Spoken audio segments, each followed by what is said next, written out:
poto bilenge tous abonnés à la chaîne Nabiso Kitoko Kim TV. Si vous s'abonnez à la film belé, la film bolingo, moi c'est mobile, moi c'est télé mobile, abi chéri, non c'est plus la grande bonne yo. Si vous télé la film robe création. D'accord, côté, oh 6000 shades à Katik. Si vous s'abonnez, dans la cave 15, mais si vous s'abonnez, vous cliquez dans cloche de notification, dans cocoté, dans le là. Merci très chers fidèles internautes, vous qui nous suivez partout dans le monde entier. Donc c'est le vôtre Hervé Chinois Noir, tonton play de la presse congolaise, l'homme des idées le plus folifofos à chaque instant. Mes pensées c'est métamorphose toujours dans dernier cas mécato plus introduction. N'engé to mesana comme la news donc l'actualité nous oblige de le faire. On est là toujours pour le faire. Donc quant à moi, on a profité pena remercier et tout soutenir Hervé Chinois. Là je vois mon sponsor officiel Jofa Cargo Freight Express, les transitaires internationaux depuis la Chine. Merci à Cabinet Cosmétique Caprice d'été Kinshasa avec la patronne Jemima Bokota, moi Sinzambe, moi ça Pembe sans doute à s'entacher, pourquoi pas à JM Fashion Design depuis London. Babito consommé congolais, consommons congolais, donc consommons la marque JM Fashion Design. Ya mère j'ai tout mettre à la patronne, la mignonne. Merci à Solange Tangasol, hein, Solange Bouete Tangasol, babi bino ba et tout besoin à bokono ya mokongo, tremblement des jambes, éjaculation précoce, règles douloureuses. Donc beau contacter Hervé Chinois Noir, on appelle ce numéro ya Solange Tangasol. Botia noti na ba mbongo na ba Kinshasa za na bino na Paris wana. Donc Solange Tangasol azana pona ba traitement ya ba bokono na bino ya zo salela naturellement bio banzete o ya zo salela ya boko ko zo uta directement na RDC. Donc merci à ma tante jolie Maëla Massangwa fois Babili Banga Kawezala toujours elengi pour na robeta J de 6. Donc fidèles internautes, comprenez, je suis pour la première fois dans l'émission au la chaîne Oyona, l'évangéliste René Abiri. Oh, bon, mais ça n'a pas monaé, bon, monaé, n'a pas tant, le bel amarama musique, à mon kila, le bel amarama belé, le lo Abiri, à Zongelin, c'est là, Yanzambe. N'a pas tout ce qu'on peut, que solo là, par rapport, par rapport à l'actualité, tout le monde n'est pas pasteur, par rapport à la prophétie, il y a 9 mois passés avant le concert, il y a Fali Ipupa na Stade des Martyrs. J'ai dit déjà bonjour à mon invité Abiri. Bonjour.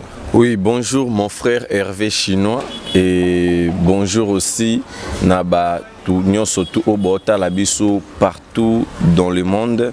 Et là je profite aussi de l'occasion grâce à cette très belle et grande émission Oyokolandama. Je peux dire que ça la tour du monde et au la Batebele. Pourquoi je parlais de la tour du monde? Parce que aux alliés parmi Oyonzambe Azo placé pour équilibrer la presse congolaise de partout dans le monde.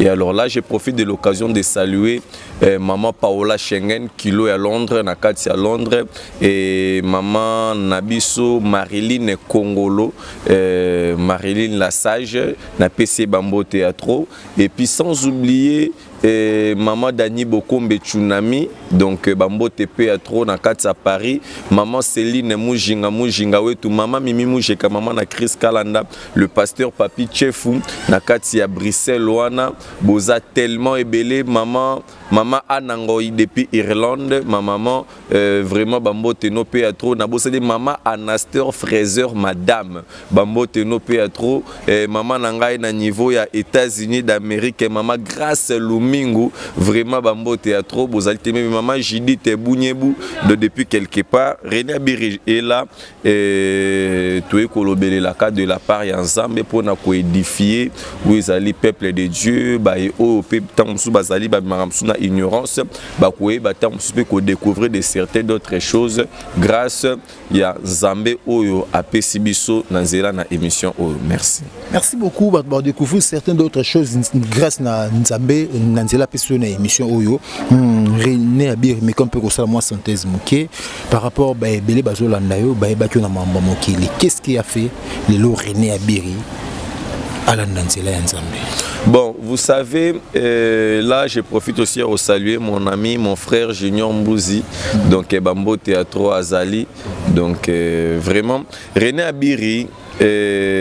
Koti Kanzela Mabe Kolanda Nzela Nzambe epesameli mutu nyonso tute ezali te sentiment au mutoko utanango quelque part il faut ozala vraiment au babengi élu de Dieu, le choix de Dieu.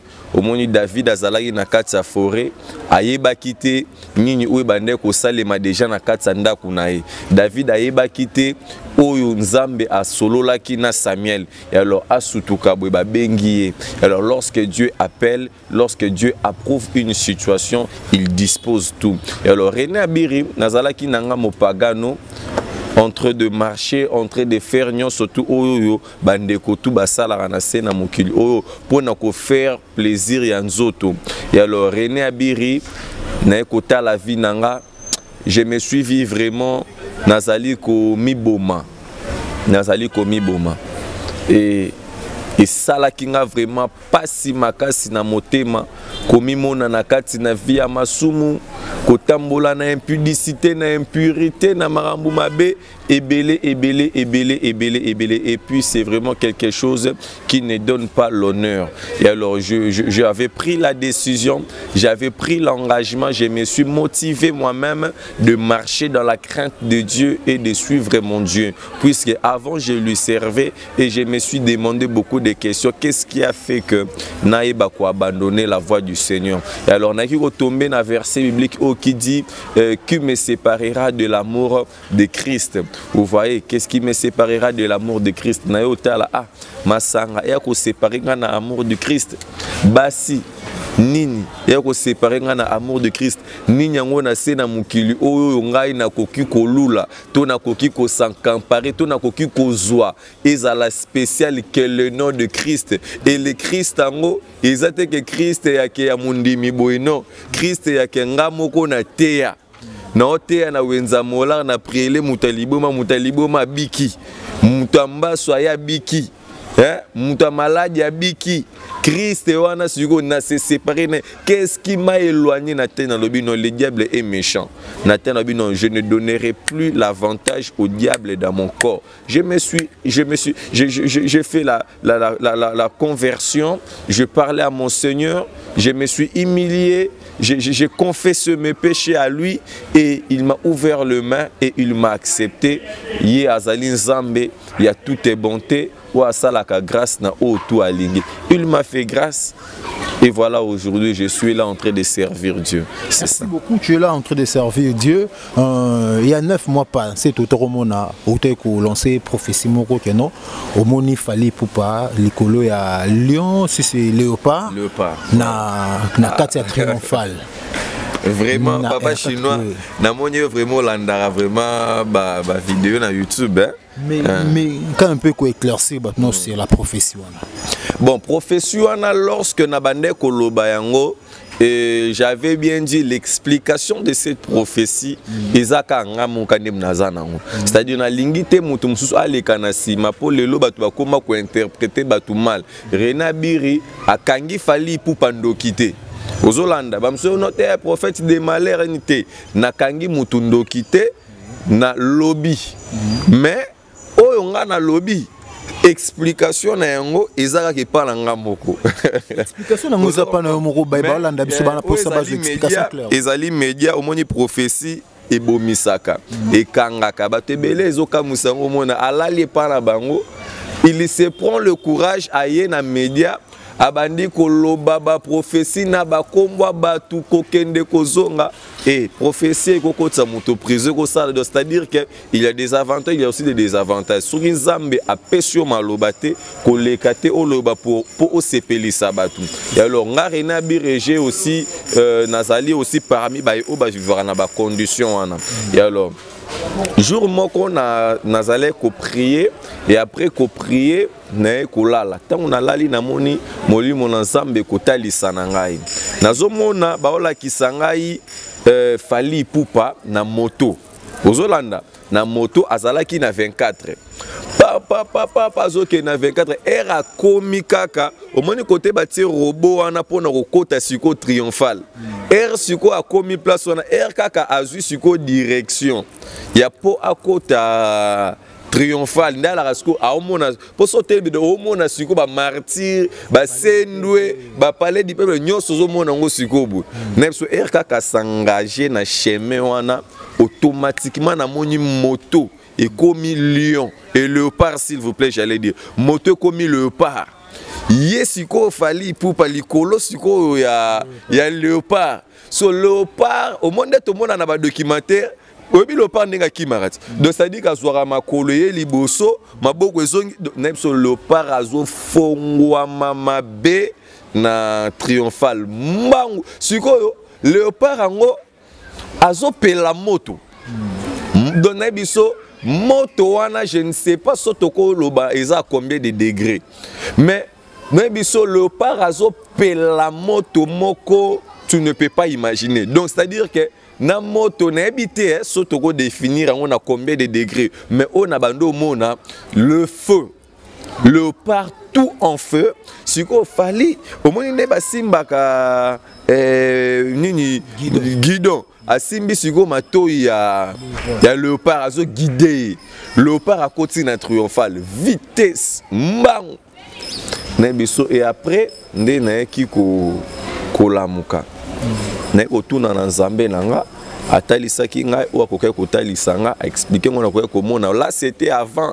même que ba publication kutu ya makambo oyo ya nini oyo et Salema et l'Obama et tout c'était ça j'ai prié pour lui aux Hollanda j'ai prié pour lui parce que Jésus a kufa ki pona batumabe eza pona biso batumabe nde Jésus ki na sena mukili j'ai intercédé pour nga renabir nazo kamba mission évangélique d'intercession internationale de Zomona il y a le terme intercession nous avons la mission d'intercéder j'ai prié pour Fali j'ai prié dans Bizambe ou atalisi na ngai Fali pour palikolo na léopard Zamba kitise likolo na léopard wana pour léopard wana esika zo kende na ye aux Hollanda les ali nzela moko très compliqué et alors les ali prophétie to peut visuel à tous les jours où le Seigneur nous fera grâce et que ye moko to kokutana na ye il aura cette orientation de la part de l'Éternel mais sinon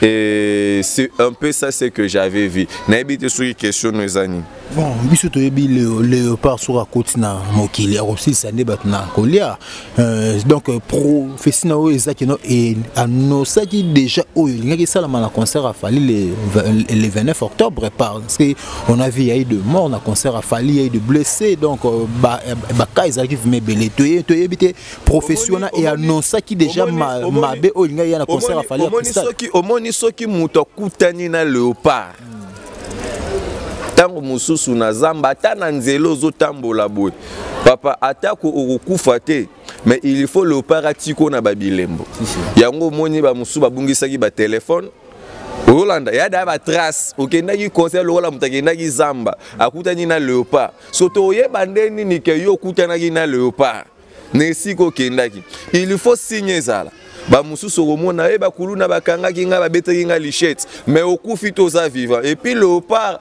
aliaka teke alia soki pendenité léopard ya zalaka soki akangi mutu omoni soki abomi soki abomi mutu dala razui mutu a maîtriser d'abord après abomi akolia mutuana aolia teka sili senyoso aux Hollanda donc par là je vais dire quoi léopard akoya ta bandako bobambala mora bandi abomia te yeso ki abomi déjà ka mutu moko Hollanda c'est-à-dire que tant sous 2 3 4 personnes abomi à maîtriser à cause à la temps soit melika makila azu allié car à moi 2 3 4 après ça linine à continuer marche na so ki azana bana à cause wa babibembe wana amemi yango ti babisika o bana ne basali nini bazali Hollanda et puis ce qui est très dangereux léopard yango nature na ye ebani te soki azaya mwasi to azali ya mobali po ya mwasi ndazalaka très dangereux aux Hollanda donc c'est-à-dire que bandeko babondelaka mingi tango lingi musicien wana linga pe obondela pe mingi pe pona ye ozolanda ochara bango pe na ba prière pour bazana ba makambe belé o bakutana na yango où ils allaient vraiment trop spirituel. Le succès, c'est Dieu qui élève, c'est Dieu qui bénit. La Bible dit que l'or et l'argent appartiennent à l'Éternel. Et lui, quand l'obate que batutu ba pambolama, batutu bazo régner, batutu bana succès, barana ba succès à monde de ténèbres. Le diable a tombola ramutute, Zambe a pambolaka, Zambe a élevaka, Zamba salaramaka. Et alors, moi j'avais justement vu le paracotina triomphal et n'a qui comprendre que le paracotina triomphal mukolo on a monaki publication il y a date il y a concert il y a Fali pour il y a ndekonabiso Fali pour notre frère notre bien-aimé à Obeta na martyr et na ebisaki même ina batu oyoyo to ala na alena bango na bisi bango omoni concert oyoyo et betama peut réussir. Obstacle liboso na ngozate puisque le à kotina léopard déjà nenga zawana zelo kwa somo azelo ko c'est-à-dire azanyama oyoyo c'est-à-dire que très bizarre c'est-à-dire que nyonso ya mabe oyo kokoya ekutana na léopard donc yo ya ko combattre léopard de atteindre nini ozolanda c'est-à-dire que il faut qu'est-ce qu'il faut faire, mais sinon moi justement j'avais prophétisé, je ne savais pas que concert et Kozala ou Kozalate, mais tant que la mona qui a les 29 dans le stade des martyrs, j'avais compris qu'il y a quelque chose de très dangereux Oyo et c'est placé à l'horizon. C'est ça. Beaucoup, il y avait quelque chose de très dangereux et c'est placé à l'horizon. Le lot Tomoni Masolo au stade des martyrs et Tomoki ne connaît pas héritier Watanabe pardon enfin les probétaïs martyr le 29 et le 25 décembre aussi héritier Watanabe va jouer au stade des martyrs. Mais tout le monde a sous moko il y a basali Nzambe ba chantre de Dieu ba chantre de l'Éternel il peut publier où il y a date le 29 juillet dans le stade des martyrs. To yebité est-ce que ba chantre de l'Éternel on va comme se comparer aussi na ba mystère mondaine autobenga to ba mystère profond. Bon, la première des choses, je dirais gloire à Dieu. Vous savez, soki to sala musala nzambe biso nyonso, c'est que tout ça l'ango bien. C'est que tout ça l'ango bien. Mais soki komi ake, o ya komi ko luka bundisa, o komi ko luka compliqué, o ngana leki o là cela ne vient plus de Dieu. Puisque la Bible nous dit ce qui vient de Dieu est bien. Ce qui vient de Dieu est bien. Par là, je vais dire quoi? Ndekonabiso Fali pour pas bêti concert nae. Atondisi stade d'une manière oyoyo. Moi c'est moi qui dis. Oza ba propos nanga. D'une manière que même ina ba tu oyoyo ba yawana pona ba action eza la même politique nanu ba tondisa bongote. Eza la même ba tu o ba ya pour des actions évangéliques. Non, tout le monde a évangéliste Sonic à Fouta, tondi ça stade wana. Na lobby ba évangéliste Sonic à Fouta Rockman, j'estime beaucoup de respect pour na bango. Na loba na ndenge ya mabete. Mais bande ko musu vraiment ba excuser nga. Ozolanda omoda territoire tana bendenga wa beta concert wana. Yé pas otondi ça. Olanda yé pas otondi ça. Pour la nini les loups ne se mangent pas. Ozolanda les loups ne se mangent pas. Papa langa Bible lobby Bible les autres c'est sur la différence moroboye tozomona entre le ténèbre et la lumière. Ozolanda okoki jamais qu'on mélanger les ténèbres et la lumière et qu'on se mélanger donc c'est à dire que le deux est séparé. On a joué biso oyoyo sala analyse oyo landela ba image ba vraie image romona quoi que ba mususu ba époque on a biso pe tozala ba plein et salé maranango mais plein oyoyo ya oyo ndenge to moneleli yango eza plein morobo eza vraiment où elekele libatu. Mais je ne vais pas entrer dans des polémiques pour faire des comparaisons entre ba o ba betaka avant topé ba o ba eko beta après mais ce qui est réel automoni oyo et lobisi oyo et lobisi batu oyo et polémique oyo et réveillé même ba conscience ya batu belé ezali concert ya notre frère notre bien-aimé Fali Ipupa hein, au abetaki na stade de martyr. Et alors, et même ba analyse ebele. Nga René Abiri étant que évangéliste international, na fandi na bandi ko réfléchir. Pourquoi ba pasteur, ba apôtre, ba prophète, ba mususu ba mibenga quand même ba de la nation. Tala degré à charge mutozo zwa ndeko tango bomi pesa ba kombo botala la charge wana te do yo ndengo zawana attaquer directement à notre prophète de l'église prophète de la nation te non ngala zol na munazolo ba musela nzamba zo ba muna muto akabola zwa parna ngala zo pesa ra bile muna muta ya feti ya biloko feti ba cheka ba nzombo ezawala la mesa ba matembele ezawala o tali soke pala bino liaka matembele lolo ye na feti omoni ke amatembelo lobie bwa kisango olia no soso problème ezate mena ndaku okolia ngo kaka ozolanda oza mona muto ozaka par na ye donc c'est à dire que ozomona lelo eyoka musanga omona mutu mususu ayebana na ye kutu atate donc na famille na bango moko kutu bayebi te ke yala ka musel na nzambe mais aya na internet amibamba archevêque archipape ata kombo munene ebela batu bomona na internet na soko ye na église na bango awa na Congo oye na biso ndeko ata mwasi na ye moko akota église na été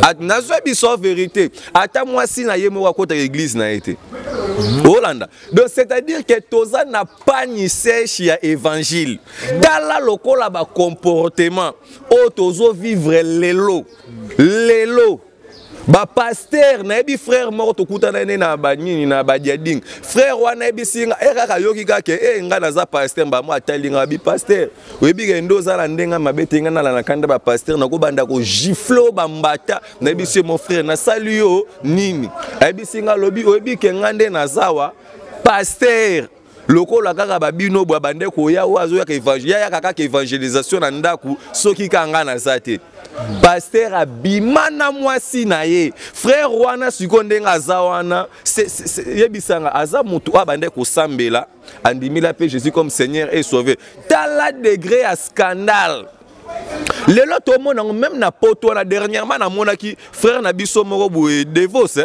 Devos entre frère waza la poto wana Gabi namoni balakisi ndeko Gabi il paraît-il que pasteur oya pambola ka mariage na ye na mwasi na ye pasteur akomi ko bimana akutaki pasteur azo bimana na mwasi na ye bandeko na ngai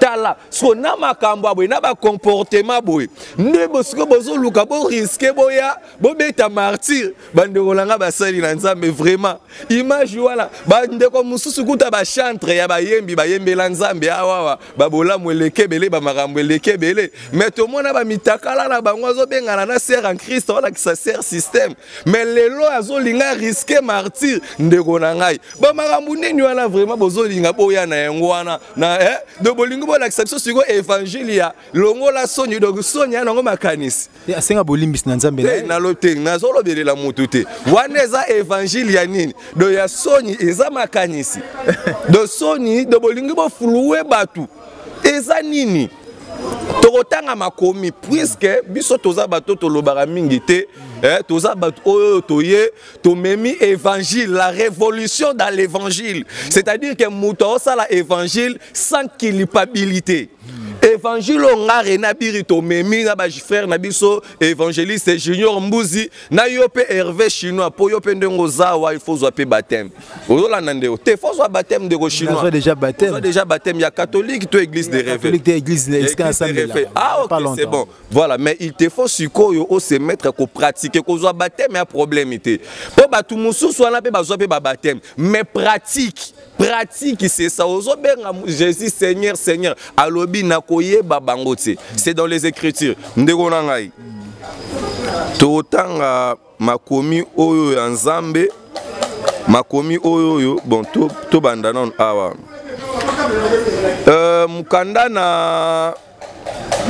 mukanda na 1 Timothée chapitre 3 1 Timothée chapitre 3 verset 15 la Bible nous dit mais afin que tu saches si je tarde oyeba soki nga na umeli comment il faut se conduire dans la maison de Dieu. Lolenge nini yo esengeli o se conduire au tambola dans la maison de Dieu. Siko dans la maison de Dieu lelo. Ba ser bota la biso ser olongwenda kuno déjà tsoso ya église oya na calcul déjà pasteur. Pasteur ye moko azali ko se conduire ndenge nini na église. Ba ser ba protocole mona na pembeni ba koma ba bilanga na ye. Pasteur kuta zo sala projet na protocole ba benga na mama pasteur pour protocole na zo biso ba réalité le kaka wana Congo papa. Pasteur a ke kolongolisa ser zemi, ser a kufi.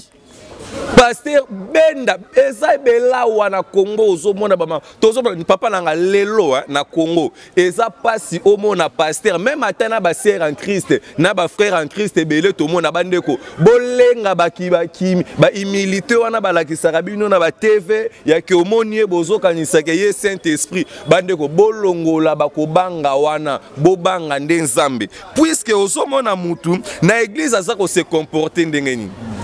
Balobi awa bien. Oh Paul Ndazobisa Timothée, comment il faut se conduire dans la maison de Dieu, qui est l'église du Dieu vivant, la colonne et l'appui de la vérité. Est-ce que on peut trouver l'église dans la vérité? Dans l'église il y a pasteur. Hein? Est-ce qu'on peut trouver la vérité dans l'église ou dans la maison? Même un pasteur au pasteur, lokutana biso na kutana na ba prophétesse na biso surtout ba sakolia basi bazana lokuta moko na minoro na bona ebite nyom eza race ba prophétesse ata ya poto ata ya Kishasa dona biso bazana lokuta moko de obalobama de don gratuit venu du diable puisque le ba ebele ba komo boya ba ko sambela pour ba prophète na ba prophétesse ebele ba panzi ba bala ba foya ba tout lelo et panzani il y a ba prophétie. Voilà, ba panzi à cause ya ba prophétie, à cause ya bani tous ces années. Aoluka ba yebaye ke ya sakolaka, ya lobaka. Ah papa, ya yo nzamba ngwa ndenge nini oyo ozoya non. To tanga lisusu ma commune nzambe par rapport toujours ya marambo totiko solola awawa 1 Timothée chapitre 4 verset 1. Torokita po ezali mwebele, mais l'esprit dit expressement que dans les derniers temps, quelques-uns abandonneront la foi. Oh, dans les derniers jours, quelques-uns abandonneront la foi. Les gens qui avaient la foi.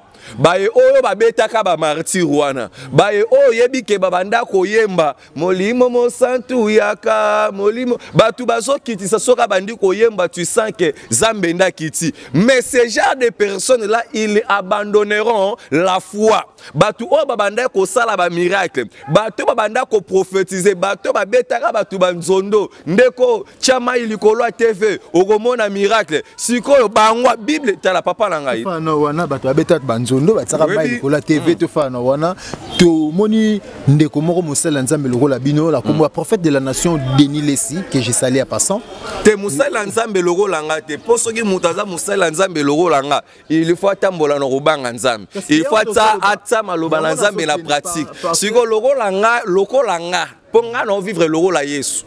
Donc nga non vivre le rôle à Yesu. Donc le rôle à le rôle à te.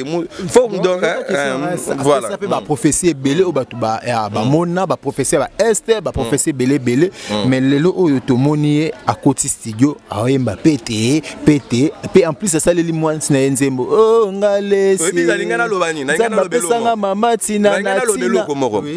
Tout prophète au Boebi na Congo oyo a prophétisé à loba pona marambu na este aza mutu na lokuta oyo tout boyebi na Congo mobimba a loba même état chef de l'état sera Hollanda message oh mutu prophète a telema abanda ko loba ke no tomoni tala na este omoni nini boy azali moto na lokuta d'ailleurs ngande naza j'ai un message pour le président de la République kutuna environnement na quartier papa na quel message yoka na lobia au moins message soki nzamba lobby soki nzamba lobby lui-même Dieu il dispose de tout Olanda parce que mungande nazawa na tante na ko kende pende na za na zupe voiture pe to lati pe to kepe tinga oya wana to kepe to pesi pe marambo pe chika ta bête biso film to mi côté la terre te ba robeta ba za ba aventurer mais sinon na message on azwa ki ka mikolo eleki na tindela ki ndeko na biso ya journaliste Aminata oya koma ko sala na presse présidentielle na tindela ki message wana na mona ki bazola kisangai chef de l'état Mokonza Mboka Félix Tshilombo Tshisekedi notre président le garant de la nation na moni esengo makasi etondi na mutema zalaki vraiment na joie moko immense esengo skone biso esengo wana esalike na mwasi na ye alati esengo mututu azalaki na entourage na ye azana esengo na batu baye kotala ye puisque esengo na biso d'une manière débordée chef de l'état na esengwa makasi sikoyo na batu o musu bayaki po falaki ba aya oyebika nde bayambaka batu ba musu bafandaki na salle d'attente l'état silisana mutu aye kobima na place wana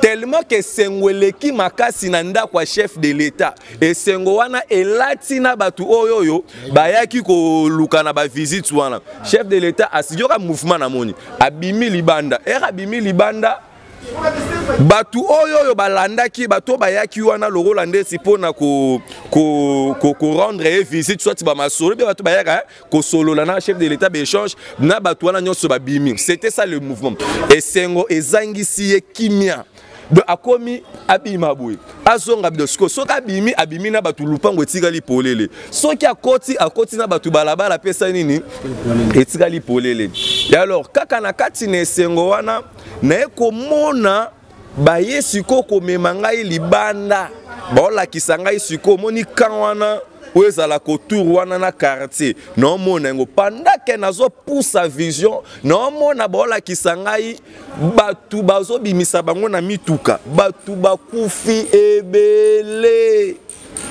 donc moni rayon wana quartier wana nyoso batu bakufi ebele siko bazo tia babibabi même sous place ro tia bango ezate bazo tia bango moni ka balikola ba mituka bazo tia bango siko nalandisi nazoyoka sikoyo ba soda bazoyemba biso tokomi baumba ba civil baoyemba sikoyo webika ba soda nde bala so bandeko na ba perdre ba famille ba perdre baoyemba sikoyo nzembu moi jar wana biso to perdre biso to komi ba umba ba civil ba répéter parce que biso to komi ba umba ba civil il paer na yeko kota na muzindo na bazo bisanga balobi bombu moko boye e beti place wana eloko e beti place wana eza silencieux mais e sali ba bruité olana mais et causé plusieurs morts donc quelque chose s'est passé na lobi bien. Et puis, Elo Kwangwe Salemi est touché, ndakwa présidenté, mais est touché secteur, environnement. C'est-à-dire que bateau bakoufi bazali na environnement. Voilà pourquoi na tindela ki kutunde ko message wana pour nga moyen ko makune zalité to prier mingi pona bandeko na biso pe bazala bandeko bozala kawana bofandaka na quartier wana bosala très attention puisque Elo Kwangwe Salemi et Salemi dans le silence est touché ndakwa présidenté mais est touché entourage batu o bafandi na ba pembeni wana question na osikoto zonga wana mais j'allais ajouter ceci Dieu parle tantôt d'une manière à une autre peut-être profession yomoni wana peut-être un message mopé ça peut se passer peut-être dans l'est du pays mais yomoni ba ngala tambola na précision mamba est te maramba awana gombe ozolanda do tangu kuwa ne salemi batu bakufi na milieu wana ku ekoko salema c'est que ezali na esika o ezali ko kende Hollanda donc ezali na objectif et comme envers président de la République mais et comité nzambe arrêtant Hollanda c'est-à-dire que mais et comité mais ezui environnement c'est-à-dire que entourage et pendant que batu bazolela batu ba okufa le chef de l'état était dans la joie lui il était dans biso azalaki ne sengo moko ya makasi mais côté kuna na moni basoda baolela baoloba biso tokomi baumba ba civil il faut faire très attention na Congo dans les jours qui viennent tomona armée et du pouvoir faut faire très attention Et ça les marque déjà dans l'époque de Mobutu. Ça peut aussi y revenir. Il y a Raïs. J'ai vu les policiers réclamer les soldats. Les lobby ah bisoto komi ba civil. Une très grande regret. Merci beaucoup. Voilà. J'étais déjà vers fin émission. Quoi que ce n'était pas ça la question. Non. Oui, tout comme déjà na fin presque na fin émission na biso. Bon voilà, na bande koloba eloko oyo na bande koloba, mais l'esprit dit expressement que dans les derniers temps, quelques-uns abandonneront la foi pour s'attacher à des esprits séductrices, à des doctrines des démons. Nde tozomo nango lelo ebela ba prophète banda kosako la banda ka musala nzambe bien na évangile lelo koma kokota na ba boîte de nuit lelo koma kokota nini yo sala ba clip na basi bazo baluka bazo sala nini otala ba ser or ba ser wana baza ba âme faut baza la sauver. Quelle stratégie oyo koloba na ngai ya évangélisation oyo zana yango yake baser bazotikala à moitié nuit yake ofandi na kati na boîte de nuit batu bazo baluka. Après tu viens nous parler que c'est les stratégies évangéliques. La Bible nous montre que ce n'est pas des stratégies évangéliques. Même Jésus papa langai. Faut faire très attention. Faut faire très attention. Ce sont des genres de personnes au bazali na ba esprit ya séduction et puis bazali na esprit ya ba démon. Aux Hollanda, ils sont manipulés par des démons. Merci beaucoup. L'évangéliste René Abiri. Nous sommes pratiquement à la fin de notre émission. Quand la Bible nous dit, dans 1 Timothée chapitre 4 verset 8, exerce-toi à la piété. C'est-à-dire quoi? Quelqu'un, un homme de Dieu, celui qui porte l'évangile, doit fournir des efforts à s'exercer à la piété. À la piété dans le boîte de nuit, à la piété avec les filles à moitié nuit. Bazo yemba, Matissa, Kotissa, regardez-moi ça. Non! Merci. Non! Merci beaucoup. La Bible nous dit fouiller l'impudicité. N'allez pas en... Papa Langai, vraiment, yo so mona ma sœur azaboye. Ofandi wana sœur azo maniola. Otali vraiment sœur azana vundu moyo ndekwa vundu ntini famille ba temperi yoka yo sikoyo moni ba biloko bongo après yo lobi que non une manière non la Bible nous dit exerce-toi à la piété. Les hommes de Dieu, est-ce qu'on peut s'exercer à la piété? Aujourd'hui on a du mal martyr wa nozomona po bandeko na biso basali ya génération oyo Bako Kangote. Waneza affaire nanga René Abiri. Pourquoi? Parce que nous avons une vérité. Merci. Toko annoncer na bandeko puisque ba campagne de toujours préparé, tout se préparer dans les jours qui viennent. Mais avant il faut bétono ba sosa ba municipal ba terra bono. Na lobby papa langai. Ba sosa ba terra. Nga no sambela nzambe oyoyo. Ya solo les dieux véritables. Hollanda ba martyr wala kuteza ko ba place mo amiketo zilande ba tonga ba biloko eleki martyr. Poto te ya sango malam. Kutu d'ailleurs mission nanga topé objectif nanga ezaka martyr te mais objectif nanga ezani ndeko o azota la biso na yo pe ndeko to sa l'émission to pratiquer de bonnes œuvres to tambola na kobanga puisque tango to tambola na kobanga nzambe lokumu ekende pa na nzambe do stade de martyr ya solo o mutako kolonga eza via mutu webi ke mutu aleki na stade de martyr na muzindo mutu côté ya mutu évangile papa. Zéla. Frère chinois, frère, il y a vraiment ça l'émission.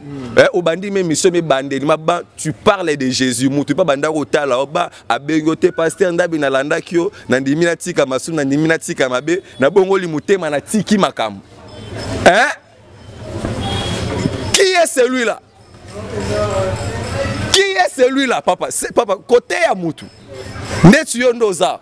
Ozu message au kati masukyo tala yo na no message quotidien quand monde toza batu ba hôtel abiso ba on a vrai chinois et puis comment on est changé tu seras baptisé d'un autre nom. Merci beaucoup. L'évangéliste René Abiri ici un conseil à donner à tous les serviteurs de Dieu au Babunginzi. C'est la conseil nyoko pesa bango. Bon, conseil oyo tokope César la kati ya makomi na Nzambe puisque nyonso tozo sala bande konanga basali na Nzambe ba serviteur de Dieu to ouele la stade de martyrité mais to ouele la premièrement ba vie na biso moko esala nini échanger Holanda puisque ceux qui vivent na yo eza changer oza agréable liboso Nzambe Holanda biso moko bato tozo te liloba Nzambe toza d'abord na nous agréable te liboso ya Nzambe toza di côté les na ba comparaison inutile na ba makambu moko oyo ezanga tina ainsi de suite. Dieu est contre ça. Cherchons premièrement le royaume de Dieu. En cherchant le royaume de Dieu, prêchez la bonne nouvelle. Tout se fortifier. Ba Facebook na biso ba WhatsApp na biso. C'est-à-dire que vraiment, la Bible nous dit, 1 Timothée, je lisais 1 Timothée chapitre 4 verset 8, exerce-toi à la piété car l'exercice corporel est utile à peu de choses. L'exercice corporel est utile à peu de choses. Exercice oyo sala na nzoto nao. Ya osala kindumba. Mususa zui façon na ya ko évangéliser. Il faut linga ser amemi serba. Yozo évangéliser ser mais déjà beaucoup couché 4 fois déjà dans hôtel. Olobi ko zo évangéliser. O te na fan de cette église et sa façon na ya ko évangéliser. O ser OK o séduire frère. Après olobi que sa manière na ya ko évangéliser. Combien de personnes déjà couchées? Vous êtes en train de détruire votre corps, exercez votre corps corporel utile à la piété. Tandis que la piété est utile à toutes.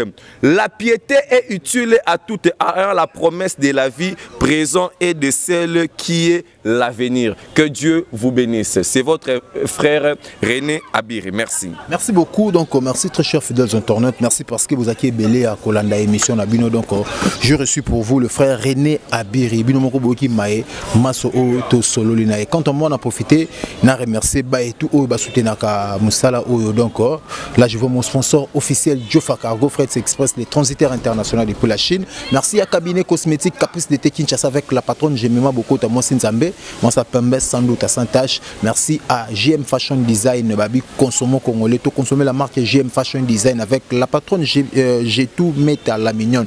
Merci na Solange Tangasol Babi Bino ba et tout oyo besoin na babokono ya mokongo pas c'est tremblement des jambes donc ba règle douloureuse ba impuissance sexuelle ba faiblesse sexuelle tout on a beau contacter Hervé Chinois Noir na numéro on a coupé c'est le numéro ya Solange Bouete Tangasol oyo azawana pour na ko servir bino na babokono na bino donc merci à ma tante chérie jolie Maëla Masongo foire libanga kayuzara toujours elengi pour na beta jeu de 6 Chicha Mabwana Prince Abandal Papa Yojibo la bilamba na Paris il passe à Percy Mabwana. Merci à Fiston Sol Mawin l'étoile d'Asie hein Mokonza 4 continents. Merci aussi à Dorcas Lumba la mère des 4 hein depuis Paris et pourquoi pas Aminouche Mukoko le tourbillon. Donc quand on se revoit prochain numéro. Bye bye.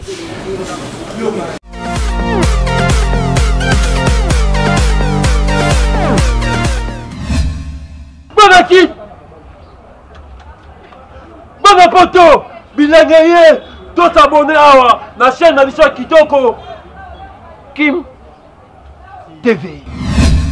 Sobo s'abonner awa bon mon na film belé bon mon na film bolingo moi c'est mobile moi c'est teli mobile abi chéri na c'est plus la na mbebo na yo sobo teli awa bon mon na film roba prestation d'accord Côté, oh 6000 chèques à Kati. Sobo s'abonner. Dans la cave 15. Mais sobo s'abonner. Bon cliquer. Dans coche de notification. Dans cocoté. Dans le là.